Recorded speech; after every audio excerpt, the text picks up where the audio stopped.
प्रेम हे बावरे भाग 2. तर मित्र आणि मैत्रिणींनो, तुम्ही जर भाग 1 बघितला नसेल तर लिंक डिस्क्रिप्शनमध्ये दिलेली आहे. आणि तुम्ही आमच्या चॅनलवर नवीन असाल तर चॅनलला सबस्क्राईब करा आणि बेल आयकॉन प्रेस करा. मागील भागात पिहूला पाहण्यातच कुणालला सर्व काही मिळाल्याचा आनंद असायचा. कुठे असतं इतकं निस्वार्थ आणि निखळ प्रेम. आजकाल तर मुलींचं सर्वस्व जरी मिळालं तरी प्रेमाची परिभाषा कळलेली नसते. येव्हाना शरीर सुख इतकंच काय प्रेम, अशी या व्यावहारिक जगाची रीत झाली आहे. त्यात कुणालसारखा एकदाच जन्म घेतो सर्वांना प्रेमाची खरी ओळख करून देण्यासाठी. आतापासून पुढे बरेच दिवस झाले होते. पिहू शाळेतही हुशार, त्यात बऱ्याच तिच्या मैत्रिणी झाल्या होत्या. मुलं मात्र पिहूची मुद्दाम खोड काढत तिला चिडवत. बऱ्याच जणांना ती त्यांचं पहिलं प्रेम वाटू लागली होती. पण पिहू या सर्वांकडे दुर्लक्ष करी. तिला तिच्या बाबांचा स्वभाव माहीत होता आणि तिला त्यांची भीतीही होती. शाळेत आता सर्वांना चांगलंच कळलं होतं की पिहू बरीच हुशार आहे. त्यामुळे शिक्षकांचं तिच्यावर लक्ष होतं. विज्ञानाचे मानेसर म्हटलं की पिहूच्या तोंडचं पाणी पडायचं. पिहूच काय, शाळेत सर्वजण त्यांना नेहमी घाबरत. सरांचे एक विशेष म्हणजे ते शिकवत असताना त्यांच्या तोंडून खूप थुंकी उडे आणि ते मुलांच्या तोंडावर पडे. पण सरांचं त्याकडे लक्ष नसे. पण जेव्हा सर वर्गात येत सर्वजण आपला चेहरा लपवून घेत. पिहूही तेच करायची. सर आले म्हटले की लागले सर्वजण डेस्कमध्ये तोंड खुपसवायला. सर्वांनी मिळून त्यांचं नाव फवारा सर असं ठेवलं होतं. सर गेले की सर्वजण खूप हसायचे. सर खूपच कडक. त्यांचा अभ्यास पूर्ण नसला की डोळ्यातून पाणी येऊन हात सूजपर्यंत बदलून काढायचे. गणित शिकवत होते मेंढे सर, फार छान शिकवायचे. पण त्यांची ही एक वाईट सवय, ते कमी हुशार मुलांना खूप टोमणे मारायचे की कित्येक जणांचे आते जिव्हारी लागायचे. पण सरांचं चालूच असायचं. भोसले सर होते भूगोल शिकवायला, पण त्यांनाच कळत नसावं बहुतेक ते शिकवतात की अर्ध्या झोपेत आहेत हे समजूपर्यंत त्यांचं शिकवणं झालं असायचं. हे तिघे गुरुवर्य सोडले तर बाकी सर्वजण फारच छान होते. कधीकधी भोसले सर वर्गाला खेळायला सोडत. आजही 4ला भोसले सर वर्गात आले. शाळा सुटायला अजून 1 तास वेळ होता. पिहू व तुकडीत तर कुणाल ब मध्ये होता. त्यामुळे ते एकाच शाळेत असले तरी एका वर्गात मात्र नव्हते. कुणाल नेहमी चोरून चोरून पिहूला पाहत असे, पण पिहूला मात्र याचा पत्ताच नव्हता. भोसले सरनी पिहूच्या वर्गाला मैदानावर नेले.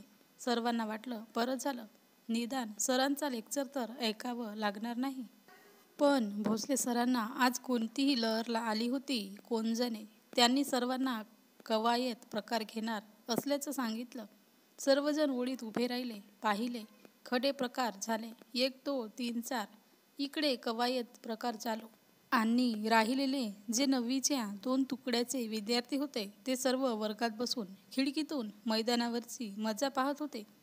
कोणी चुकलं की सर्वजण मोठ्याने हसायचे. त्यांचं हसणं ऐकून बरेच जण सारे प्रकार चुकीचे करत होते. आता बैठे प्रकार चालू झाले.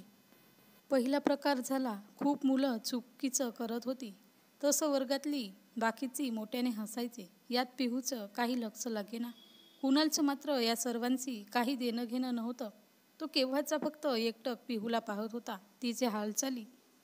आपलं चुकलं की काय असा विचार करून तिचं भांबावून जाणं, मध्येच तिचे उडणारे केस, हसणाऱ्या मुलांकडे रागाने टाकले जाणारे तिचे कटाक्ष. कुणाल पूर्ण तल्लीन होऊन तिला पाहत होता. मध्येच सर्वजण खूप हसायला लागले, मैदानावरचेही आणि वर्गातले. मात्र पिहू एकदम ओसाडली होती. कुणालला काही समजेना. सर्वजण हसत आहेत आणि पिहू का अशी गप्प. त्याचं लक्ष तर सारं पिहूला पाहण्यात होतं. त्यामुळे काय झालं हे त्याला कळलंच नाही. त्याने आपल्या शेजारी बसलेल्या आकाशला विचारलं, काय झालं रे? आकाश त्याचं सर्वात जास्त जिगरी दोस्त. दोघे एकाच डेस्कवर बसत. खाणं पिणं अभ्यास सारं एकत्र. पण ते राहायला मात्र एकमेकांपासून दूर होते. आकाशने त्याला सांगितलं की पिहूचं लक्ष नव्हते तर सर तिला ओरडले. पण त्यांनी तिला असं बोलले की जाधव हातावर डोकं ठेवा, डोक्यावर हात ठेवा म्हणायला हवं होतं. पण बोलले उलटच. त्यामुळे सर्वजण हसायला लागले. आता कुणालला कळले की हिचा चेहरा असा का उतरला. सर्वजण आपल्यावर हसले असं तिला वाटलं. बिचारी माझी जान, काय ते भोसले सर पण इतक्या गोड मुलीला कसं रागावू वाटलं त्यांना. कुणालला त्यांचा रागच आला. शाळा सुटली, सर्वजण घरी निघाले. पिहूला पाहण्याची खूप इच्छा झाली कुणालला. ती अजूनही उदास आहे का हे पाहायचं होतं त्याला. तो एका बाजूला उभा राहून पिहू वर्गातून बाहेर येण्याची वाट पाहू लागला. थोड्या वेळाने कुणालला पिहू आपल्या मैत्रिणीसोबत येताना दिसली. पण आता ती उदास नव्हती, खूप हसत बाहेर आली होती. म्हणजेच तिच्या मैत्रिणींनी तिला हसवलं होतं. तर कुणालला पिहू उदास नाही पाहून खूप बरं वाटलं. तोही घरी गेला. तो नेहमी पिहूच्या अवतीभवती असायचा. तिचे मागून शाळेतून यायचा. ती चालली की तिच्या मागेच असायचा. पण पिहू मात्र आपल्या मैत्रिणीमध्ये मग्न असायची. तिने कधी कुणालकडे लक्षच दिलं नाही. विज्ञानाचा तास होता. माने सर वर्गात आले. आज ते विज्ञानाचा प्रोजेक्ट करायला विषय देणार होते. रोल नंबरनुसार एक एक जण उभे राहायचे आणि सर त्याला त्यांचा विषय सांगायचे. आता वेळ होती पिहूची. माने सर म्हटलं की पिहूची बत्ती गुल व्हायची. ती उभी राहिली. सरांनी तिला विषय दिलं, विविध फळे व त्यांच्या जाती. तिने तो वहीत लिहून घेतला आणि खाली बसली. विज्ञानाचा प्रोजेक्ट करायचं म्हणून पिहू माहिती गोळा करू लागली. तिला फळे व त्यांची माहिती मिळाली, पण फळांच्या जातींची माहिती मिळाली नाही. दुसऱ्या दिवशी तिने आपल्या सर्व मैत्रिणीकडे याबद्दल विचारलं, पण कोणाकडेच त्याबद्दल माहिती नव्हती. सर्वांना त्यांच्या विषयाची माहिती मिळाली होती. काही जणांनी तर प्रोजेक्ट लिहायचं कामही सुरू केलं होतं. त्यात पूर्वाने पिहूला चांगलीच भीती घातली होती. पिहू, तुझाच फक्त प्रोजेक्ट पूर्ण नसणार म्हणजे आता मानेसर काय तुझा हात सुजवूनच काढणार. हे ऐकून तर पिहू पुरती घाबरली होती. तिला डोळ्यासमोर मानेसरची काठी दिसत होती. आपण मानेसरचा मार खात आहोत असं तिला जागेपणी स्वप्न पडलं. गप्प बस ग पूर्वे, तुला ते काही काम नसतं, उगाच तिला घाबरवू नकोस असं म्हणून मधू पिहूला समजावू लागली. पिहूला खूप साऱ्या मैत्रिणी होत्या, पण मधू ही तिची जिवलग मैत्रीण होती. पिहू जेव्हा नवीन आली होती शाळेत तेव्हा मधूला ती खूप आवडायची. पण पिहू हुशार आहे, त्यात दिसतेही किती सुंदर, बोलते तर किती छान. सर्वजण तिच्याशी मैत्री करायला पाहतात. त्यात आपण हे अशी ना अभ्यासात हुशार ना दिसायला.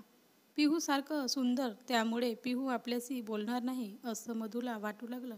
त्यामुळे ती पिहूशी बोलतच नसे.